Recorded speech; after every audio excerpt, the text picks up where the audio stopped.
কথায় আছে না, বাঙালি ফ্রিতে আলকাতরা খায়, আমরাও তার ব্যতিক্রম না। চলে গিয়েছিলাম দূরবীন বাংলাতে। আমরা সাধারণত এখানে চা খেয়ে থাকি, তো ভাবছি আজকে একটু ডিফারেন্ট কিছু ট্রাই করবো। তো এখানে চিকেন চাপটা নাকি অনেক ফেমাস, তো আমরা চিকেন চাপের সাথে প্লেন নান নিয়েছি, আর আমাদেরকে দু এক রকমের সস দেওয়া হয়েছিল।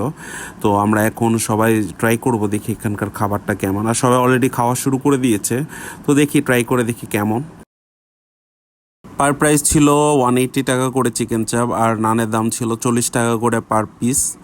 তো আমি অলরেডি খাওয়া শুরু করে দিয়েছি, আর দেখি পাশে সবাই এনজয় করছিল খাবারটা। আর খেতেও দুর্দান্ত ছিল, দেখছেন হাতে দেওয়ার সাথে সাথে খুলে খুলে পড়ছিল।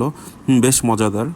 আর আমার ক্লাসমেট ও ট্রাই করছিল, তো ও অনেক ক্যামেরা শাই, সো খুব লজ্জা করে খাচ্ছিল। তো প্রথমে বলতে যাচ্ছিল না, পরে বললো ওর কাছে খুব ভালো লাগছে।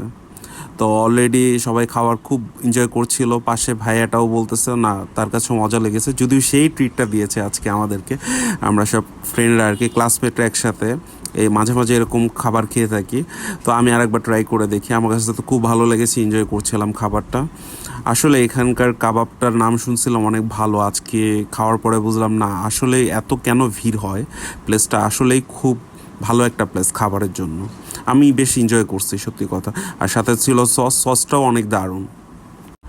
এখানে প্রায় 100 জনের বসার ক্যাপাসিটি আছে। তো লাস্টে চা দিয়ে শেষ করতে হচ্ছে। তো আজকের মতো এই পর্যন্ত, আল্লাহ হাফেজ।